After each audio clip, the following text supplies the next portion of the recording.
Ah, the Mimic. One of the most iconic and lovable creatures in all of fantasy. Mimics have the ability to mimic, hence the name, anything made out of wood, stone, and sometimes metal in similar fashion to an octopus. This versatility of the Mimic allows for some memorable moments of danger and comedic relief. It can also lead to some trust issues, of which I definitely don't have. They're in the walls. Oh man, I remember this one time at Bard Camp. I was enjoying a meal at a local tavern, and in comes a party of adventurers armed to the teeth. The barkeep came over as I sat down at a table and asked, "Why are you carrying weapons into my bar?" "Mimics," they replied. The party laughed, the barkeep laughed, the table laughed. They killed the table. Hi everybody, my name is Brett, and this is The Fantasy Historian, a channel that uncovers the history behind our favorite fantasy elements and creatures across different media, as well as some biology and ecology to bring them to life. As usual, I like to use the 5E Monster Manual as a foundation of how the world of fantasy depicts creatures. Starting with the defining features, when we think of a mimic, what do we imagine? Looking at the picture in the manual, a mimic is almost always portrayed as a treasure chest. It has multiple red beady eyes arranged in a squiggly line, sharp teeth around the opening of the chest, and a tongue to lash out. Other popular depictions also have tentacle limbs, called pseudopods or false feet, that come out of the bottom of the chest like many feet. Dungeons & Dragons 5e has the mimic purple in color. It wasn't always purple. Moving over to the monster sheet, I like to skip the specific stats in favor of abilities that can make a callback to history and understanding what the creature can do. I will note, however, the challenge rating, or the danger level, as I like to call it, because I think it's fun to see the power of each one of these creatures that we put in this bestiary. It has a challenge rating, or danger level, of 2. It is a shape changer and has a neutral temperament. It is immune to acid and falling prone, and it has dark vision. Taking a look at its traits and actions. Shape changer. The mimic can use its action to polymorph into an object or back into its true amorphous form. Its statistics are the same in each form. Any equipment it is wearing or carrying isn't transformed. That's good to know. It reverts to its true form if it dies. Adhesive, object form only. The mimic adheres to anything that it touches. A huge or smaller creature adhered to the mimic is also grappled by it. Ability checks made to escape this grapple have disadvantage. False appearance, object form only. While the mimic remains motionless, it is indistinguishable from an ordinary object. Grappler. The mimic has advantage on attack rolls against any creature grappled by it. Actions, pseudopod, bludgeoning damage. If the mimic is in object form, the target is subjected to its adhesive trait, almost like a frog tongue. Bite, melee weapon attack. One target, piercing damage plus acid damage. And now for my favorite part, the lore. Mimics. Mimics are shape-shifting predators able to take on the form of inanimate objects to lure creatures to their doom. In dungeons, these cunning creatures most often take the form of doors and chests, having learned that such forms attract a steady stream of prey. Imitative predators.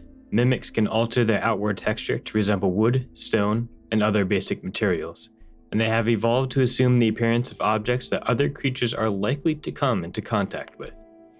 A mimic in its altered form is nearly unrecognizable until potential prey blunders into its reach, whereupon the monster sprouts pseudopods and attacks. That is horrifying. When it changes shape, a mimic excretes an adhesive that helps it seize prey and weapons that touch it.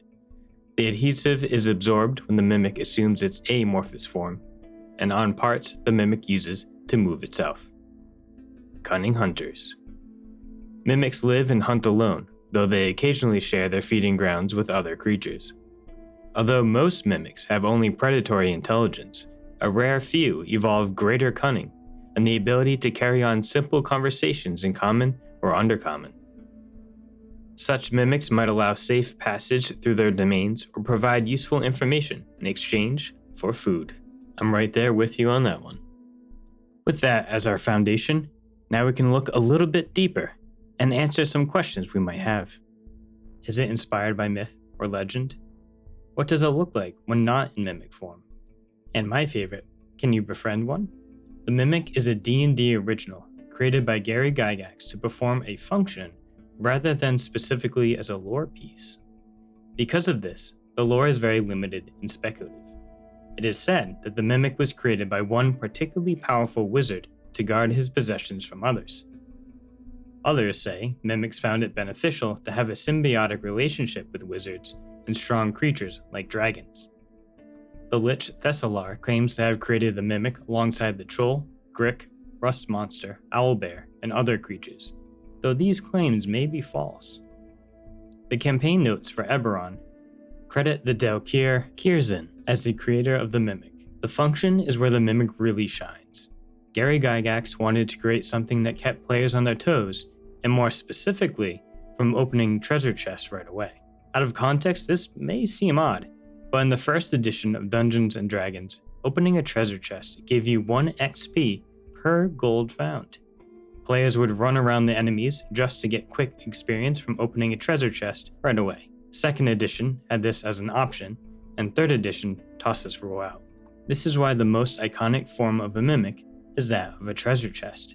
Gary Gygax wanted players to think twice before rushing to the nearest treasure chest. It's a trap!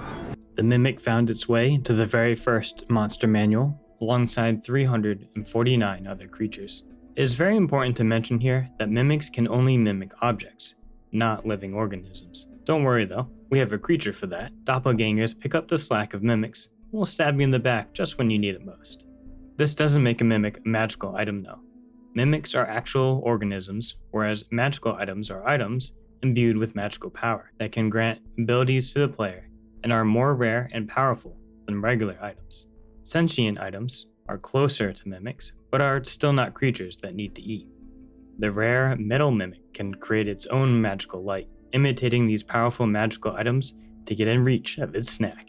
The Ecology of a Mimic by Ed Greenwood in the Dragon magazine goes into greater detail of the life of a Mimic, of which I used in this section.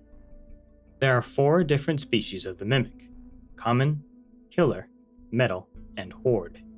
Common Mimics, as derived from the name, is the Mimic one would come across the most. However, this has changed over the editions, and the Killer Mimic has actually taken the spotlight. Common Mimics are more intelligent and are able to converse in Common, Undercommon, Orcish, or Dwarvish. If one wishes to make a bargain, food is always the incentive of a Mimic. Just don't expect a Mimic to always hold its end of the bargain. Killer Mimics, as the name suggests, kills everything within its vicinity that can be considered food. These Mimics are less intelligent and cannot be bargained with. Metal Mimics are the rarest of the 3 and can mimic metal objects, and can even form metal weapons instead of sticky pseudopods. Horde Mimics are Mimics that have lived for a long time and take up the space of a whole hoard of gold. In its natural form, Mimics are amorphous, meaning they have no definitive shape. Slimes would be the best way to describe how they look. They are the color and texture of smooth and hard granite stone. In 5th edition, the natural color of a Mimic has changed to purple. They can be as small as a coin or as big as a house, or even a whole dungeon region, depending on its age.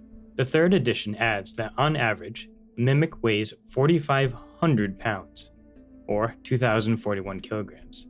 That's about the weight of a pickup truck. That's ridiculous. Being amorphous, the average volume that these creatures make up is 150 cubic feet, which is 5 by 5 by 6 feet for common Mimics, and 200 cubic feet for killer Mimics. The size of a large door or chest, not wider, longer, or deeper than 10 feet unless they are much older. If you think about it, that's actually a really big treasure chest, fit for a king. I would be tempted to open it myself. Smaller Mimics are most likely baby or young Mimics. Mimics reproduce by a process called fission. A piece of an adult Mimic is cut away to form a baby. In the Pathfinder tabletop RPG, a Mimic creates a 30-foot carpet of its thick glue called a protoplasm. Baby Mimics form from this and feed upon that carpet for nutrients. The way a Mimic transforms into an object is fascinating. Check this out. Brown pigmented blood is pumped through the body, filling the capillaries just under the outer surface of the skin. This creates the desired wood grain effect needed to mimic wooden objects. Along with his natural stone coloration and texture, mimics become masters of disguise. When returning to its natural form, the muscles contract, pushing the liquid back into the organs. The deception is so perfect that unless it is ready to attack, an unfortunate soul will never know until it's too late. When did those eyes and teeth get there? Mimics cannot mimic anything that is larger than their volume, because that would just be unfair. Nah, just kidding. It can't stretch beyond its actual limits. It wouldn't be possible to pump the nutrients needed throughout its body. Though, this is a fantasy world. You can do whatever you want. Speaking of attacking, a mimic will create a pseudopod, a sort of sticky appendage that sticks to anything it touches. Once attached, the mimic will reel you into its mouth where sharp teeth will be waiting for you and an acidic digestive tract. If you are playing a tabletop RPG, you roll at a disadvantage to try and break away. A helpful tip though, alcohol helps break down that sticky adhesive of a mimic. Don't try to douse the mimic in alcohol though, because it will not kill it. Neither will acids for that matter. Magic or a trusty sword will do the trick. Or you can try the good old 1-2 punch and let me know how that goes. Always carry with you a small flask of alcohol when entering a dungeon. You know, for the mimics of course. Oh right, the poison. Another little known secret, mimics can create a scent of rotting meat that is used to attract smaller animals, like rats. Very similar to the real-life titan airworm plant, also known as the corpse flower, found in rainforests. Or durian fruit. Oh, the fruit is so gross. Mimics don't always wait around all day for a meal, however. In the same manner as they attack, a mimic creates a pseudopod and pulls itself along. In newer editions, it sprouts many pseudopods, like tentacle legs, and walks along. They can run along the wall and ceilings just as much as the floor. 4,500 pounds hanging from a ceiling, you say? I've got some ideas. Now, where would you find a mimic? Mimics have very sensitive patches of pigment that are sensitive to heat, light, and vibration, called eye spots. Too much sensory input will blind the creature, which is why mimics are found in caves and dungeons, where there is an endless supply of greedy, foolish adventurers. Or maybe even in your basement, or under your bed. Maybe it is the bed. I always like to end each video brainstorming some ideas together. Beyond being traps set for players, mimics have many other uses. Harvesting them is useful in concocting polymorph potions. Creating a bond with one will help you collect your valuables, like a big bag of holding. Mimics can even be used as merchants, selling valuable items they came across, or happen to recently come by from a very generous adventurer. As they say, one man's treasure is another man's treasure. Mimics can be great stories for a detective homebrew. Statues eating up people in the middle of an underground city, people gone missing during the night from the local inn, or perhaps mimics were created by the Thieves Guild as a spy network. It is also helpful to see how others use the mimic in their own works. Terry Pratchett has a similar creature, affectionately called the Luggage, in his book series, Discworld. While not a mimic explicitly, as the Luggage is born from a magical and intelligent plant, the ideas and mechanisms are still there. J.K. Rowling uses the mimic as the monster book of monsters, allowing the mimic to become a leather-bound book, so changing the mimicry from stone and wood to leather. It even has the eyes, teeth, and pseudopod tentacles. It is used as a way to keep knowledge hidden from your average person. Let's take a look at this clip.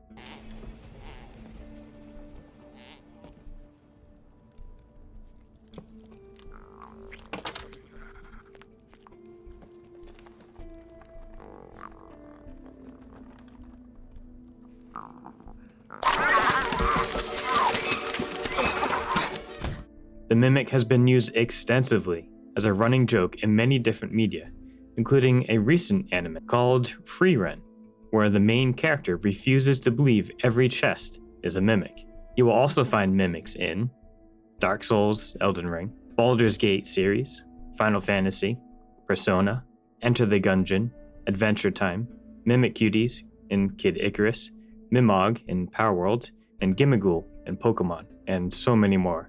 I hope this video was fun and educational. Be creative and find ways to incorporate the mimic in your homebrew, book, or video game. Whether it's for a jump scare, helpful companion, a funny joke, or to just gobble up players that got your goat. And remember, the next time you grab a tankard of ale and sit down at a table, or open a chest, make sure to offer food first.